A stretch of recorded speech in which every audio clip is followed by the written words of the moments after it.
BJP के लोग खास करके पूरे देश में अल्पसंख्यकों के खिलाफ, मुसलमानों के खिलाफ, दलितों के खिलाफ, आदिवासियों के खिलाफ एक मुहिम छेड़े हुए। जिस तरीके से तलवारें लहराई गई, चाकुएं लहराए गए, इलीगल जो वेपन्स लहराए गए, वो किसी भी त्यौहार का सिंबल नहीं है। मुस्लिम बाहुल्य इलाके में बाइक रैली निकाली गई, वहाँ पर जो है नारे लगाए गए, कहा गया कि टोपी वाला सर झुका के जय श्री राम बोलेगा। प्रधानमंत्री की जिस तरीके से चुप्पी है वो सच में बहुत नुकसानदेह है इस देश के लोकतांत्रिक ढांचे के लिए। हम लोग देख रहे हैं कि लगातार जिस तरीके से बुलडोजर चल रहा है, आप देख रहे हैं कि कभी दलितों के घरों के ऊपर चल रहा है, कभी आदिवासियों के ऊपर चल रहा है, कभी मुसलमानों को। अगर किसी का बिल्डिंग, किसी का प्रॉपर्टी इलीगल है तो आपके पास प्रॉपर तरीका है, उसमें आप नोटिस देंगे, नोटिस के बाद उनको टाइम देंगे और उसके बाद वो आप कार्रवाई करेंगे, तो उसका जाकर के कोई विरोध नहीं करेगा। गृह राज्य मंत्री हैं, उनके बेटे ने जब किसानों के ऊपर थार चढ़ाई थी, क्या बुलडोजर उनके घर पे चढ़ा था? नहीं चढ़ा। साथ डॉक्टर जितेंद्र मीना जी हैं जो दिल्ली यूनिवर्सिटी से हिस्ट्री के प्रोफेसर हैं। उनसे बातचीत करते हैं कि इस मुद्दे पर आप क्या कहने वाले हैं। आखिरकार सर देश में चल क्या रहा है, ये दंगे हो रहे हैं हिंदू मुस्लिम, आखिरकार हो क्या रहा है? पूरे देश में एक नेशनल प्रोजेक्ट चल रहा है आज की तारीख में। उस प्रोजेक्ट में यह है कि किस तरीके से इस देश का जो संविधान है उसकी धज्जियाँ उड़ाई जाए, उसको इर्रिलेवेंट बनाया जाए। और इसीलिए हम लोग देख रहे हैं कि आरएसएस और बीजेपी के लोग खास करके पूरे देश में अल्पसंख्यकों के खिलाफ, मुसलमानों के खिलाफ, दलितों के खिलाफ, आदिवासियों के खिलाफ एक मुहिम छेड़े हुए हैं, एक ऑर्गेनाइज मुहिम छेड़े हुए हैं। और ज़्यादातर इस समय हमें देखने को मिला जहां सरकारी समर्थन इन्हें प्राप्त है। हम लोगों ने काफ़ी लंबे वक्त से ये देख रहे थे कि किस तरीके से अल्पसंख्यकों को टारगेट किया जा रहा था। पिछले महीने ही हम लोग देखते हैं कि रामनवमी के नाम पर, रामनवमी एक, ये देश पूरा एक त्यौहार धर्मी देश है जहाँ पर कि लोग इंतज़ार करते हैं किसी भी त्यौहार के आने का, वो सेलिब्रेशन का इंतजार करते हैं।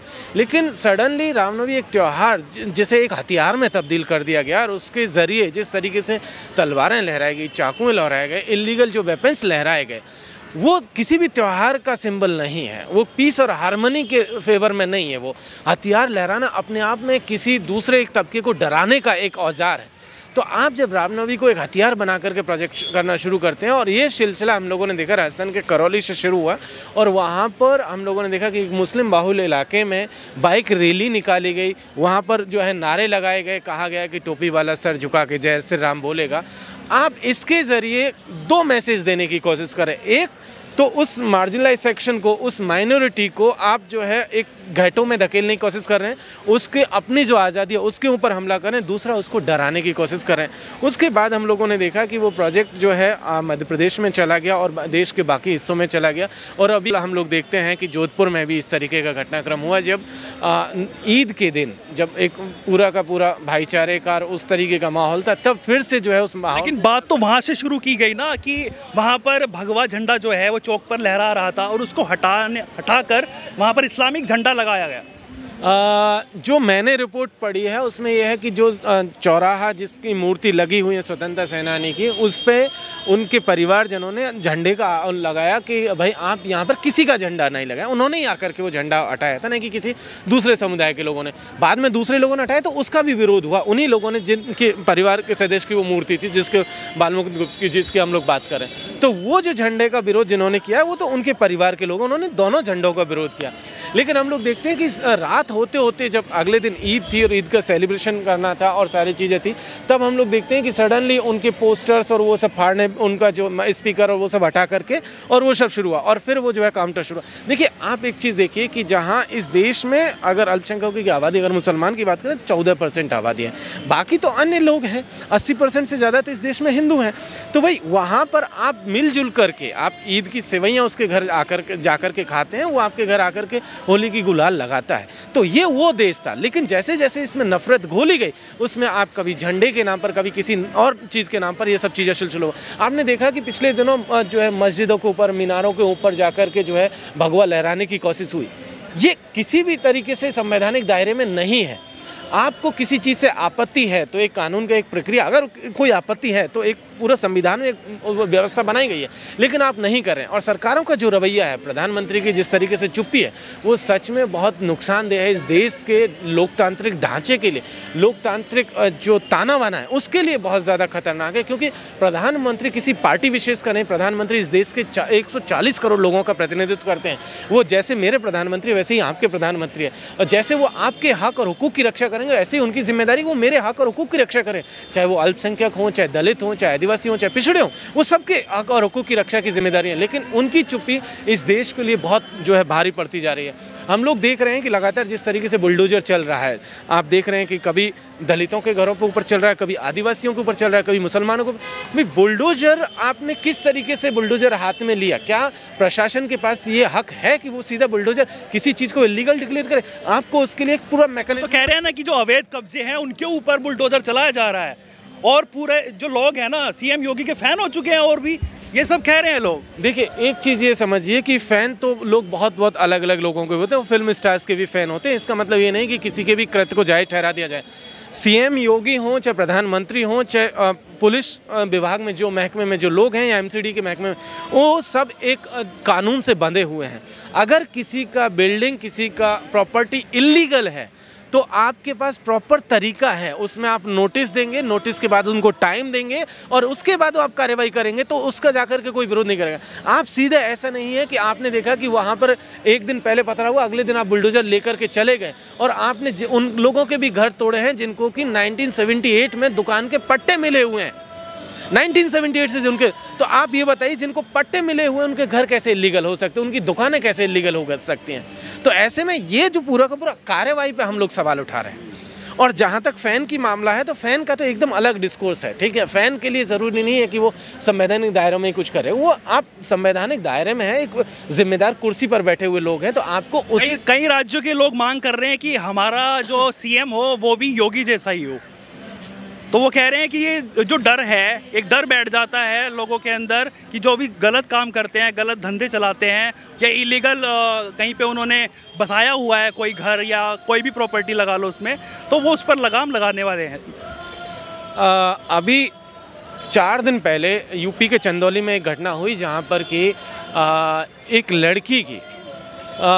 लड़की को मार दिया गया। लगभग 40 पुलिसकर्मी उसके घर में घुसे और उस लड़की को मार दिया गया, ऐसा उसकी बहन का आरोप है। क्या वो जो 40 पुलिसकर्मी उस घर में घुसे थे, उनके ऊपर बुलडोजर चलेगा? अभी तक तो किसी तरीके का बुलडोजर योगी का चलता हुआ हमें नहीं दिखाई दिया, किसी और का भी कोई बुलडोजर चलता हुआ दिखाई नहीं दिया। या सिर्फ ये बुलडोजर जो है मुसलमानों के खिलाफ, आदिवासियों के खिलाफ, दलितों के खिलाफ, या इस तरीके से जो मार्जिनलाइज सेक्शन के लोग हैं उन्हीं के खिलाफ चलेगा? हम लोग देखते हैं कि जब गृह राज्य मंत्री हैं, उनके बेटे ने जब किसानों के ऊपर थार चढ़ाई थी, क्या बुलडोजर उनके घर पे चढ़ा था? नहीं चढ़ा था। ऐसे में ये बुलडोजर बहुत साफ तौर पर दिखाता है कि एक खास टारगेटेड जो पॉलिटिकल अपोनेंट है, पॉलिटिकल जो अपोजिशन में, उन्हीं लोगों के। चलिए बात करते हैं राजस्थान की। राजस्थान के जोधपुर में पथराव हुआ ईद के दिन, वहाँ पर आपस में 2 गुट जो हैं वो भिड़ गए। उसको लेकर क्या कहेंगे कि आखिरकार ये गलती किसकी है?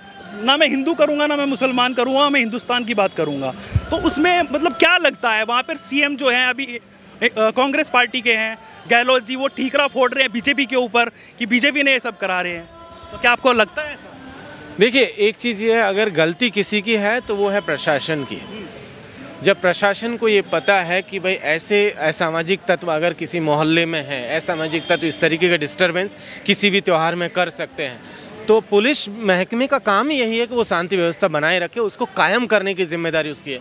उनके पास आईवी से लेकर के उनका अपना इंटेलिजेंसिया होता है, जिसके पास पल भर की खबर होती है। अभी हम लोग जब यहाँ पर ये बात कर रहे हैं, तो हो सकता है 2-4 हमारे आसपास भी ऐसे लोग होंगे जिनको ये मालूम है, जिनका ये काम है कि वो पल पल की रिपोर्ट जो है इस देश के जो चलाने की जिनके ऊपर जिम्मेदारी, उनको वो दें।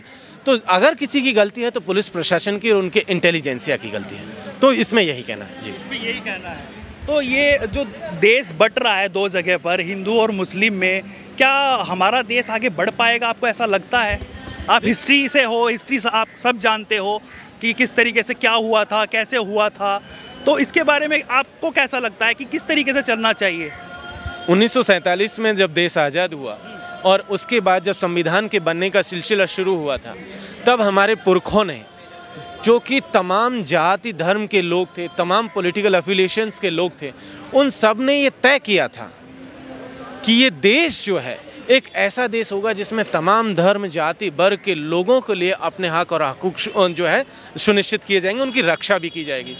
एक जगह जब ये डिबेट आती है जब कि भाई भारतीय संविधान की जो प्रस्तावना है उसकी शुरुआत कैसे की जाए, कुछ लोगों ने कहा कि ईश्वर के नाम पे किया जाए, किसी ने कहा किसी और देवी देवता के नाम पर शुरू किया जाए। तब हमारे पुरखों ने ये तय किया था कि हमारे देश के संविधान की प्रस्तावना की शुरुआत हम भारत के लोग से की जाए। उन्होंने इस धार्मिक आधार पर बंटवारे की राजनीति को उस दिन ख़त्म कर दिया था, उस दिन उसको रिजेक्ट किया था। आज जिस तरीके से बंटवारा चल रहा है, ये कहीं से भी इस देश के ताने बाने के, इस देश के जो डाइवर्सिटी का जो माहौल है उसके हित और हक में नहीं है। और अगर देश इस तरीके से जाता है, इस तरीके से आगे बढ़ता है, तो ये बहुत अफसोस की बात होगी कि इसका सीधा सीधा असर इस देश के संविधान पे पड़ेगा और हमें देखने को मिलेगा कि इस देश का संविधान जो है लगातार खतरे में जाएगा, और यही सबसे ज़्यादा दुखद है।